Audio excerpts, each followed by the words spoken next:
아브라함이 아침 일찍에 떡과 물 한 가죽 부대를 가져다가 하갈의 어깨에 메어주고 그 아이를 데리고 가게 하니 하갈이 나가서 브엘세바 광야에서 방황하더니 가죽 부대에 물이 떨어진지라 그 자식을 관목덤불 아래 두고 이르되 아이가 죽는 것을 참아 보지 못하겠다 하고 화살 한바탕 거리 떨어져 마주 앉아 바라보며 소리내어 우니 하나님이 그 어린아이의 소리를 들으셨으므로 하나님의 사자가 하늘에서부터 하갈을 불러 이르시되 하갈아 무슨 일이냐 두려워하지 말라 하나님이 저기 있는 아이의 소리를 들으셨나니 일어나 아이를 일으켜 내 손으로 붙들라 그가 큰 민족을 이루게 하리라 하시니라. 하나님이 하갈의 눈을 밝히셨으므로 샘물을 보고 가서 가죽 부대에 물을 채워다가 그 아이에게 마시게 하였더라. 아멘. 예, 제가 잘못했네요. 제가 이제 잘리면 안 되는데 확인을 못했어요. 저쪽 노트북은 잘 나오는데 여기서는 좀 잘리네요. 예. 예, 오늘은 그 이스마엘이라는 제목으로 하나님 말씀을 선포하고자 합니다. 우리가 이 본문 읽을 때, 이 전후 사정을 간략하게 좀 제가 말씀드릴게요. 이제 이삭이, 아브라함의 아들 이삭, 언약의 아들 이삭이 이제 젖을 떼는 날이 됐어요. 그때 고대 근방에서는 이제 젖 떼는 날에 큰 축제를 벌이나 봐요. 이제 젖을 떼고 어린아이로 가는구나 하면서 옛날 성경에는 대연, 큰 연회를 베풀었다. 또 개역개정에서는 이제 큰 잔치라고 이렇게 표현하는데 너무 기쁘니까 하나님께서 드디어 언약의 후손을 주셨구나 해가지고 이삭이를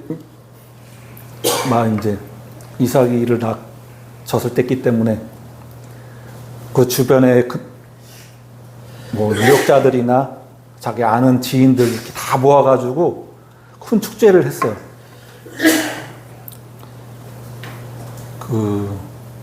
저도 어렸을 때 기억이 있는데 저희 외할아버지가 한약방을 하셨는데 전북 김제에서 김제 만경에서 두 번째로 부자였대요. 얘기로만 들었어. 나는 기도로 혜택 받았지. 이제 외할아버지가 젊은 나이에 장로도 되시고 나름 장로교에서는 좀 알아주나 봐요. 이제 지금은 이제 돌아가셨으니까. 네. 근데 항상 잔치할 때 제가 어렸을 때 기억나는 거는 이렇게 불구 있으시고 장애 있으신 분들 저 옷을 좀 불황자라고 해야 되나 거지라고 해야 되나 하여튼 아는 지인 교인들 다 부르고 심지어는 아무나 와서 그냥 먹으라고 막 이렇게 베풀더라고요. 되게 신났어.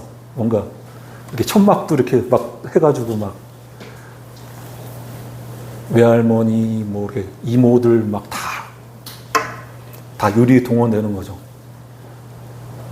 지금 생각해도 되게 힘들 텐데 그래도 힘들어도 이렇게 베풀고 나누는 이런 어린 마음에 한 6살 된 것 같은데도 그런 기쁨이 있었던 것 같아. 근데 그런 기쁨의 날에 이스마엘이 원래 자기가 장자인데 너무 이삭이만 사랑하니까 셈이 났나 봐. 막 희롱하고 놀렸어요.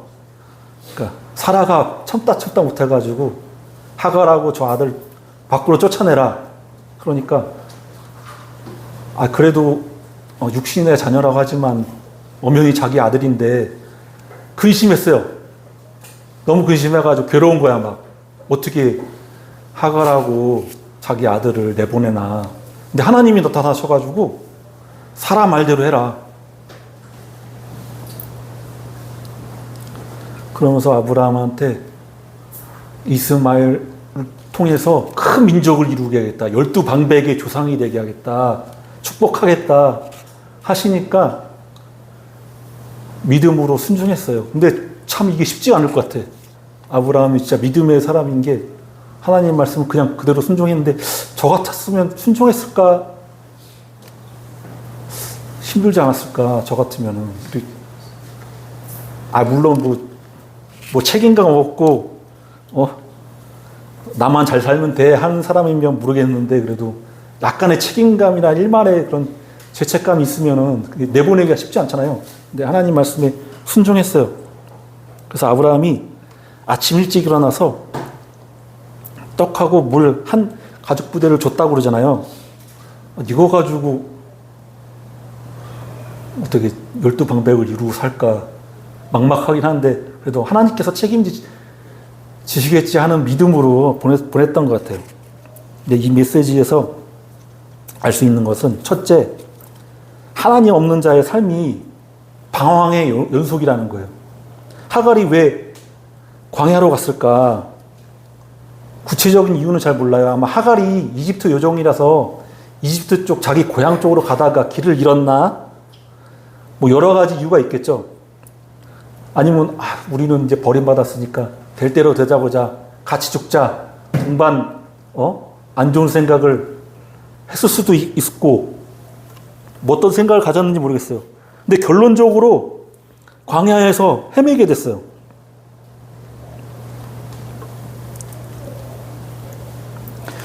근데 이제 브엘세바 광야에서 방황했다고 했는데 부엘이란 뜻이 샘물이에요. 샘물. 세바가 7. 7, 7은 완전수거든요. 그러니까 광야는 광야인데 절대 목말라서 기갈로 죽을 수 없는 광야야. 왜냐하면 곳곳에 연못이 있기 때문에 샘물이 있기 때문에 또 광야에서는 햇빛 쬐면은 샘물이 마르기 때문에 거기다가 이제 알아둘 수 있는 표시를 해가지고 이렇게 뚜껑을 덮는다고 그러더라고요. 그래서 광야를 헤매는 사람 딱 보면 여기 샘물이 있구나 해가지고 알아가지고 이렇게 뚜껑 열어서 마시고. 근데 하갈 모자는 하나님 없이 그 길을 가고자 했을 때 갈 바를 알지 못하고 목이 말라서 절대 목이 말라 죽을 수 없는 광야인데 보이지가 않는 거예요. 샘물이. 영적으로나 육적으로나 하나님 없이 자신의 힘으로 살아갈 때 결국 방황하고 영적 기갈로 말미암아 결국 종국에는 멸망할 수밖에 없다는 사실을 알게 됩니다. 아담과 하와가 선악과를 먹음으로 우리 후손이 부패한 본성으로 인생의 바른 길 또 구원의 생수도 발견할 수 없기 때문에 그러니까 우리에게는 어떤 노력과 희생과 열심이 있어도 구원의 길을 찾을 방도가 없어. 절대 우리 힘으로는. 그래서 잠언 27장 8절에 고향을 떠나 유리하는 사람은 복은 자리를 떠나 또 도는 새와 같으니라. 해석하자면은 고향, 하나님이 주신 땅에서 멀어져 가지고 쉽게 말하면 우리 에덴 동산에 쫓겨났어. 그래서 방황하고 있어요. 방황. 정처 없이 방황하고 있어. 그게 우리의 인생이라는 거죠. 두 번째 우리 이 말씀을 통해서 본문을 통해서 알 수 있는 것은 하나님의 은혜로만 구원의 생물을 발견할 수 있다는 거예요. 19절에 하나님이 하갈의 눈을 밝히셨으므로 샘물을 보고 가서 가죽 부대에 물을 채워다가 그 아이에게 마시게 하였더라. 하나님의 은혜 없이는 구원의 샘물 되시는 예수 그리스도를 발견하지 못하고 세상에서 방황하다가 죽을 수밖에 없는 존재들이에요. 예수님 당시에 유대인들도 생수의 근원 되시는 예수님을 알지 못하고 십자가에 못 박아 주겠어요. 그리스도가 옆에 있는데, 같은 동시대에 살고 있는데도 그리스도인지를 몰라. 죄로 인해서 영안이 어두워졌기 때문에, 또 자신의 욕망과 욕심, 욕구를 투영해서 예수님을 바라보았기 때문에 그리스도를 알아보지 못했어요. 하나님께서 하갈의 눈을 밝히셨을 때 샘물을 발견할 수 있었던 것처럼 우리 또한 하나님께서 영안을 밝혀주셔야만 참 생수의 근원 대신 예수께 나와 구원에 이룰 수가 있다는 겁니다. 여러 번 반복한 것 같은데 우리 인류가 두 가지 죄를 했대요. 두 가지 죄를 졌는데 하나는 생수에 근원된 나를 버린 것과 스스로 웅덩이를 판 것인데 저축지 물을 저축하고 이렇게 쌓아놔야 되잖아요. 저축지 못하고 터진 웅덩이야. 터진 웅덩이. 인간의 노력은 터진 웅덩이일 뿐이에요. 우리가 예수님을 알고 믿고 그로부터 예수 그리스도를 통해서 흘러나온 생명수를 마시게 된 것은 전적으로 하나님의 은혜라고 할 수 있어요. 우리가 잘나서 그런 게 아니라. 요한복음 4장 10절에 예수께서 대답하여 이르시되 내가 만일 하나님의 선물과 또 내게 물 좀 달라 한 이가 누구인지 알았다면 내가 그에게 구하였을 것이요 그가 생수를 내게 주었으리라. 예수님이 바로 생수의 근원이다 라고 본인이 스스로 밝히셨어요. 또 세 번째로 하나님은 자신을 간절히 찾는 자의 간구를 들으세요. 쉐마 이스라엘, 들어라 이스라엘아. 쉐마 이스라엘. 이스마엘. 우리 제목이 이스마엘이잖아요. 이스마엘의 스마. 쉐마, 스마, 쉐마. 엘, 하나님.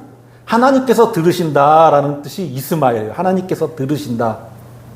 하나님께서 들으셨어. 간절히 찾으니까 막 울부짖었어. 가시던 불 햇빛을 얼마 가려주지도 못하고 뭐 시원해봤자 얼마나 시원하겠어요. 그래도 자기보다는 자기 아들을 그나마 좀 나은 데서 놓으려고 했지만은 다 허사예요. 울부짖었는데 하나님께서 들으셨어요. 부르짖는 걸 들으시고 이스마엘로 큰 민족을 이루겠다고 약속하시고 하갈의 눈을 열어서 샘물을 볼 수 있게 하셨어요. 아니 목마를 수가 없는 광야인데 참 신기한 게 이렇게 등잔 밑이 어둡다고 전혀 발견할 수가 없어. 하나님께서 영안을 띄워주셔야 볼 수가 있었어요. 그래서 하나님은 부르짖는 자의 간구를 외면하지 않는 사랑이 많으신 분이세요. 이사야 58장 9절에 내가 부를 때 나 여호와가 응답하겠고 내가 부르짖을 때 내가 여기 있다 하리라. 네 번째는 하나님 말씀에는 문제 해결의 열쇠가 있어요. 17절 18절에 하나님이 그 어린아이의 소리를 들으셨으므로 하나님의 사자가 하늘에서부터 하갈을 불러 이르되 하갈아 무슨 일이냐 두려워하지 말라. 하나님이 저기 있는 아이의 소리를 들으셨나니 일어나 아이를 일으켜 내 손으로 붙들라. 그가 큰 민족을 이루게 하리라 하시니라. 여기 하나님의 사자는 감추어진 드러나지 않았던 하나님의 아들이에요. 하나님의 아들이 직접 오셨어.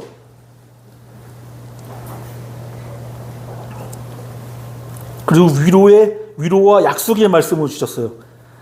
하나님의 말씀을 온전히 전하신 거지, 예수님이.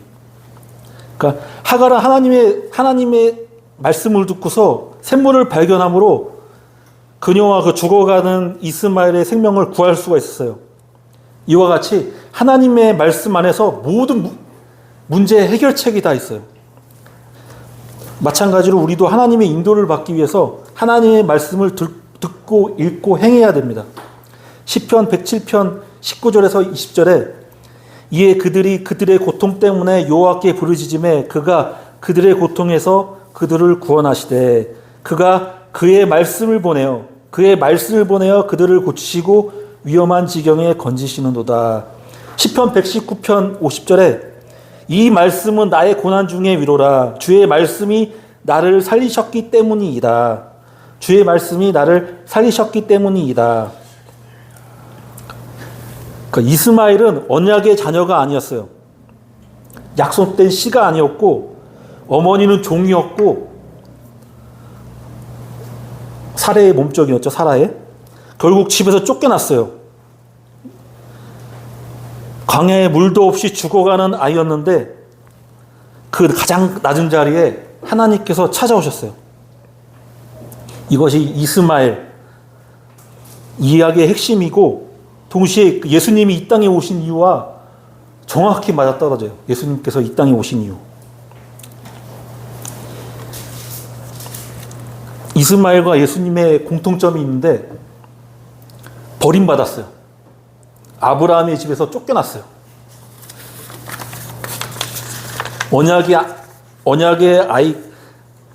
언약의 자녀가 아닌 자로 완전히 내치졌어요. 근데 마찬가지로 예수님도 십자가에 달리시면서 하나님 어찌하여 나를 버리셨나이까 울부짖으셨어. 십자가에 버림받으셨어요. 그 아자젤 염소라고 있는데 대속죄일 날 속죄제 대제사장이 염소 2마리가 있어요. 염소 1마리로 죽여서 그 피로 속죄소에서 피를 발라가지고 그 지성소로 들어가는 거예요. 왜냐? 이스라엘 백성의 죄 그리고 대제사장들의 죄를 대신 염소가 죽는 거야. 그래서 지성소에 들어갈 수 있어요. 만약에 피 흘림이 없이 들어갔다가는 죽임을 당해요. 왜냐하면 하나님은 죄와 각차이할 수가 없어요. 죄와 하나님은 같이 있을 수가 없어. 그리고 또 1마리의 염소가 있는데 대제사장이 안수하면서 온 이스라엘 백성의 죄를 몽땅 다 염소에다가 안에다 집어넣는 거예요. 집어넣어. 그리고 염소를 광야로 쫓아내. 이게 뭐예요? 우리 예루살렘 성 있으면 양을 광야에 쫓아내. 죄랑 우리 이스라엘 백성이랑 아무 관련 없다.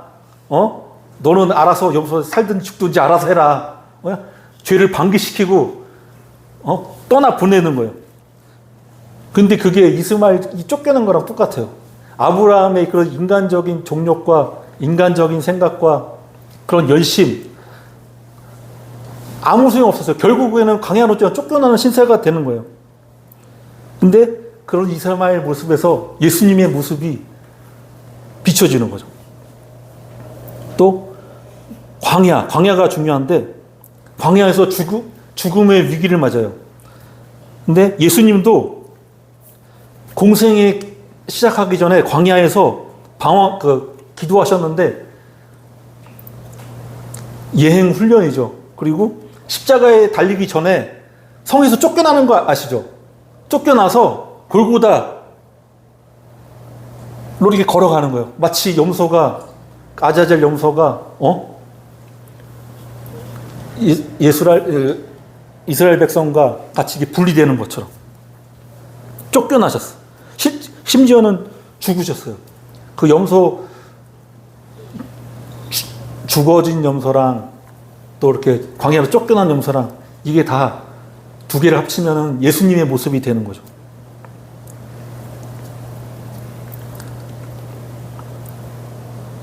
또 하나님께서 들으셨다.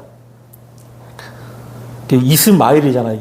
이스마엘이라는 이름이 성취된 거예요. 아버지께서 그 요한복음 11장 41절에 예수님께서 하나님께 이렇게 말씀하셨거든요. 아버지여 내 말을 들으신 것을 감사하나이다. 그 예수님의 기도는 항상 하나님 아버지께 닿았어요. 예수 그리스도 자체가 이스마엘의 이름의 성취예요. 우리가 예수 그리스도의 이름으로 기도할 때 하나님께서 그 기도를 들으세요. 예수 그리스도의 이름이 없이는 하나님이 그 기도를 들으시지 않으셔. 예수 그리스도의 이름이 있어야 하나님께서 들으신다는 거죠. 이스마엘이라는 이름이 성취되신 거예요. 예수님. 그리고 눈이 열렸어요. 하갈의 눈이 열려서 유물을 보게 되고 생명수를 주셨듯이 예수님께서 말씀하셨어요. 내가 주는 물은 영원히 목마르지 않는다. 내가 생명수를 주겠다 하면서 예수님은 우물을 보여준 게 아니라 자기 자신이 생명수라고 얘기했어요. 자기 자신. 그리고 이스마엘로 큰 민족을 이루겠다고 하셨잖아요. 마찬가지로 예수님도 모든 민족에게 구원을, 모든 민족을 모든 민족을 제자 삼으라. 그러니까 예수님 안에서 이스마엘 후손을 포함한 모든 민족이 하나님의 백성이 되는 거예요. 예수님께서 완성하셨어요. 그러니까 이스마엘은 이방 요종의 아들, 언약밖의 자녀, 그래서 집에서 추방된 자. 그래서 하나님은 그 광야 한가운데 그 이스마엘을 찾아오셨어요. 마치 예수님께서 소외된 세리, 창기, 사마리안, 이방인을 찾아오신 것처럼 예수님의 그림자를 보여주신 거죠.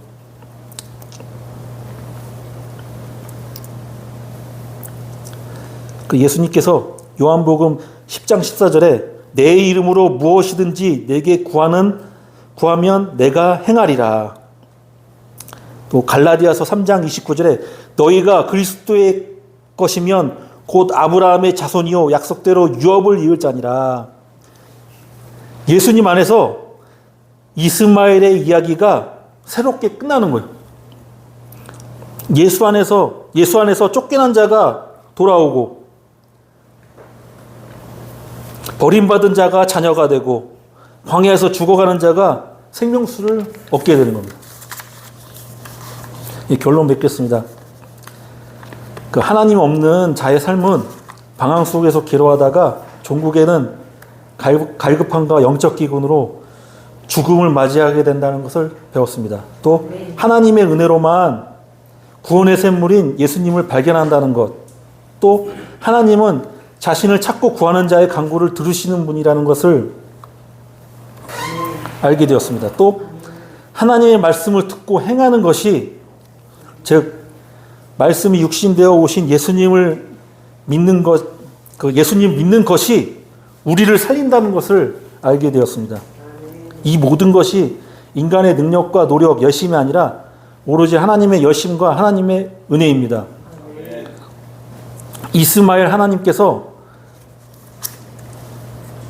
들으시는 것처럼 예수님을 통하여 기도할 때 하나님께서 우리의 간구를 들어주십니다. 예수님께서 독생자 예수 그리스도를 주셔서 죄의 절망과 고통, 좌절과 죽음에서 부활과 기쁨, 그리고 구원의 소망, 웃음을 주셨습니다. 우리를 영생하도록 주시는 만나와 생명수 되시는 믿음의 주요, 온전케 하시는 예수님을 바라보는 믿음의 형제자매 다윗 공동체가 되시기를 나사렛 예수 그리스도 이름으로 축복합니다. 아멘. 축복합니다. 아멘. 축복합니다. 아멘. 네, 아멘.